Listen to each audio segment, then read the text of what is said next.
نحمده ونصلي على رسوله الكريم اما بعد فاعوذ باللہ من الشیطان الرجیم بسم اللہ الرحمن الرحیم۔ آن لائن قرآن اکیڈمی میں تمام معزز سامعین کو خوش آمدید۔ معزز سامعین، آج ہم پڑھیں گے طہارت کے بارے میں اور وضو کے بارے میں تفصیل سے۔ طہارت یعنی پاکی کا اسلام میں بہت بڑا داخل ہے۔ قرآن شریف میں ارشاد ہے، اللہ تعالیٰ فرماتا ہے، ان اللہ یحب التوابین ویحب المتطہرین، یعنی یقین جانو کہ اللہ تعالیٰ خوب توبہ کرنے والوں کو اور اچھی طرح پاکی حاصل کرنے والوں کو دوست رکھتا ہے۔ نماز صحیح ہونے کے لیے بدن، کپڑے اور جائے نماز کا پاک ہونا اور باوضو ہونا شرط ہے۔ حدیث شریف کا مفہوم ہے، آقا دو جہاں صلی اللہ علیہ وسلم نے فرمایا کہ کوئی نماز بغیر پاکی کے قبول نہیں ہوتی اور کوئی صدقہ حرام مال سے قبول نہیں ہوتا۔ مثلاً یہ کہ اگر آپ نے وضو اچھی طرح نہیں کیا، اگر آپ نے پاکی حاصل نہیں کی تو آپ کی نماز بھی بغیر پاکی کے قبول نہیں ہوتی۔ اس لیے ہم وضو کو تفصیل سے پڑھتے ہیں۔ وضو کے بارے میں سب سے پہلے وضو کے فرائض پڑھتے ہیں۔ وضو میں 4 فرض ہیں۔ نمبر 1، پیشانی کے بالوں سے لے کر تھوڑی کے نیچے اور دونوں کانوں کی لو تک منہ دھونا فرض ہے۔ نمبر 2، دونوں ہاتھ کہنیوں سمیت دھونا۔ نمبر 3، چوتھائی سر کا مسح کرنا۔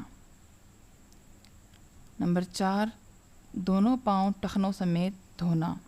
یہ 4 فرض ہیں وضو میں۔ فرض اگر چھوڑ دیا تو آپ کا وضو ہوا ہی نہیں۔ اس کے بعد وضو کی سنتیں۔ وضو میں واجبات نہیں ہیں، فرض، سنتیں، مستحبات، مکروہات اور مفسدات ہوتے ہیں۔ اس لیے فرض کے بعد سنت جو ہے وہ اہمیت رکھتی ہے۔ سب سے پہلے نیت کرنا، یعنی دل میں نیت کرنا کہ میں وضو کر رہا ہوں نماز کی نیت سے، نماز کے لیے کر رہا ہوں یا نماز کی نیت سے۔ نمبر 2، شروع میں بسم اللہ پڑھنا اور 3 بار دونوں ہاتھ کلائی تک دھونا۔ نمبر 3، پھر 3 بار کلی کرنا اور مسواک کرنا۔ اگر مسواک نہیں ہے تو آپ شہادت کی انگلی سے مسح کر سکتے ہیں۔ پھر 3 بار ناک میں پانی ڈالنا۔ 3 بار ہر اعضاء کو دھونا۔ سارے سر کا مسح کرنا۔ داڑھی اور انگلیوں کا خلال کرنا۔ لگاتار اس طرح دھونا کہ پہلا عضو خشک نہ ہونے پائے اور دوسرا عضو دھل جائے، یعنی بیچ میں زیادہ وقت مت دیں کہ آپ کوئی بات کر رہے ہیں، کوئی اور کام کر رہے ہیں اور ایک عضو آپ نے دھویا ہے اور دوسرا عضو دھونے سے پہلے پہلا والا عضو خشک ہو جائے۔ لگاتار دھونا ہے۔ ترتیب وار دھونا کہ پہلے منہ دھوئیں، پھر کہنیوں سمیت ہاتھ دھوئیں، پھر سر کا مسح کریں، پھر پاؤں دھوئیں۔ سنت چھوڑنے سے وضو تو ہو جاتا ہے مگر ثواب کم ملتا ہے۔ پھر مستحبات وضو ہے، قبلہ رخ ہو کر بیٹھنا، مل کر دھونا، یعنی ہر اعضاء کے اوپر صرف پانی مت بہائیں، تھوڑا سا اس کو ملنا بھی ہے، مل کر دھونا۔ داہنی طرف سے شروع کرنا، یعنی پہلے سیدھا ہاتھ پھر الٹا ہاتھ، پہلے سیدھا پاؤں پھر الٹا پاؤں، اس طرح سے۔ بچا ہوا پانی کھڑے ہو کر پینا، یعنی جس پانی سے آپ نے وضو کیا ہے اسی لوٹے میں اگر پانی بچ جائے تو آپ کھڑے ہو کر پئیں۔ دوسرے سے مدد نہ لینا، بلا ضرورت اگر آپ خود سب کچھ کر سکتے ہیں تو کسی کا محتاج نہ بنے، دوسروں سے مدد نہ لیں۔ مستحب چھوٹ جانے سے وضو تو ہو جاتا ہے مگر مستحب کا جو ثواب ہے وہ نہیں ملتا اور مستحب کا درجہ سنت سے کم ہے۔ اس کے بعد مکروہات وضو، یعنی جن چیزوں سے وضو مکروہ ہو جاتا ہے۔ سب سے پہلے ناپاک جگہ وضو کرنا۔ اس کے بعد سیدھے ہاتھ سے ناک صاف کرنا، یعنی ناک الٹے ہاتھ کی چھوٹی انگلی سے ناک کا خلال کرتے ہیں۔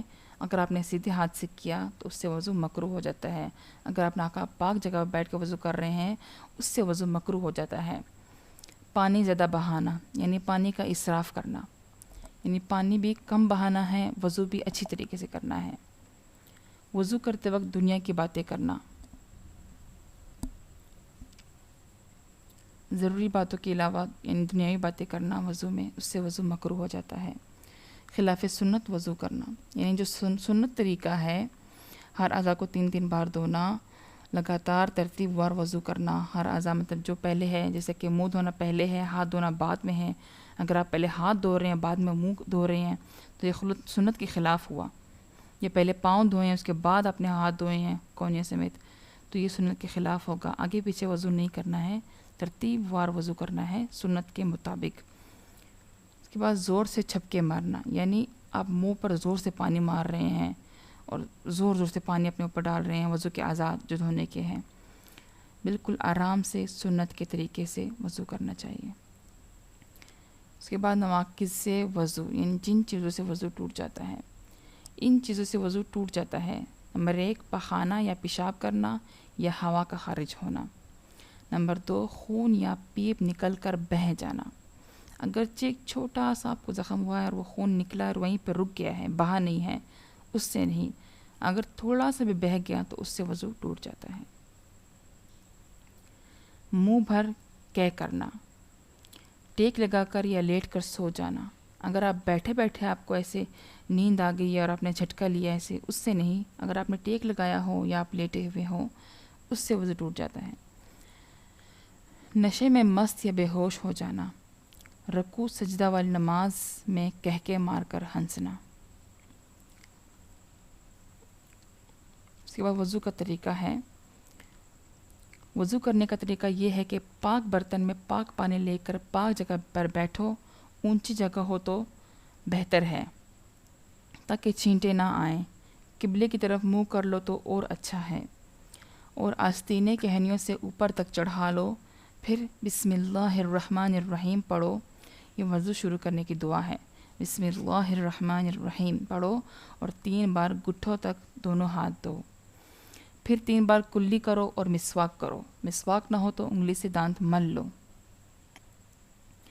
پھر 3 بار ناک میں پانی ڈال کر بائیں ہاتھ سے صاف کرو، بائیں ہاتھ کی چھوٹی انگلی سے. ناک میں پانی ڈالنے کا مطلب یہ ہے کہ سانس کے ساتھ نرم جگہ تک پانی لے جائیں. پھر 3 مرتبہ منہ دھو. منہ پر پانی زور سے نہ مارو بلکہ آہستہ سے پیشانی پر ڈال کر دھو. پیشانی کے بالوں سے ٹھوڑی کے نیچے تک اور ادھر ادھر دونوں کانوں کی لو تک منہ دھو. پھر کہنیوں سمیت دونوں ہاتھ دھو. پہلے دانا ہاتھ 3 بار، پھر بایاں ہاتھ 3 بار دھو. پھر دونوں ہاتھ پانی سے تر کر کے یعنی بھگو کر سر کا مسح کرو. سر کا مسح اس طرح کرو کہ دونوں ہاتھ پانی سے تر کر کے دائیں ہاتھ اور بائیں ہاتھ کی انگلیاں برابر ملا کر پیشانی کے بالوں پر رکھ کر گدی تک لے جاؤ. پھر گدی سے دونوں ہاتھوں کی ہتھیلیوں کو کانوں کے پاس سے گزارتے کانوں کے دونوں سوراخوں میں شہادت کی انگلیاں داخل کرو اور انگوٹھوں سے کانوں کی پشت کا مسح کرو اور انگلیوں کی پشت سے گردن کا مسح کرو. پھر 3 بار دونوں پاؤں ٹخنوں سمیت دھو. پہلے دایاں پاؤں پھر بایاں پاؤں. وضو سے فارغ ہو کر یہ دعا پڑھو: اشہد اللہ الہ الا اللہ وحدہ لا شریک لہ واشہد ان محمدا عبدہ ورسولہ اللہم اجعلنی من التوابین واجعلنی من المتطہرین. یعنی میں گواہی دیتا ہوں کہ اللہ کے سوا کوئی معبود نہیں، وہ تنہا ہے، اس کا کوئی شریک نہیں، اور گواہی دیتا ہوں کہ حضرت محمد صلی اللہ علیہ وسلم اس کے بندے اور رسول ہیں. اے اللہ تو مجھے خوب زیادہ توبہ کرنے والوں میں اور خوب زیادہ پاکی حاصل کرنے والوں میں شامل فرما دے. یہ اس دعا کا ترجمہ ہے. وآخر الدعوانا ان الحمد للہ رب العالمین.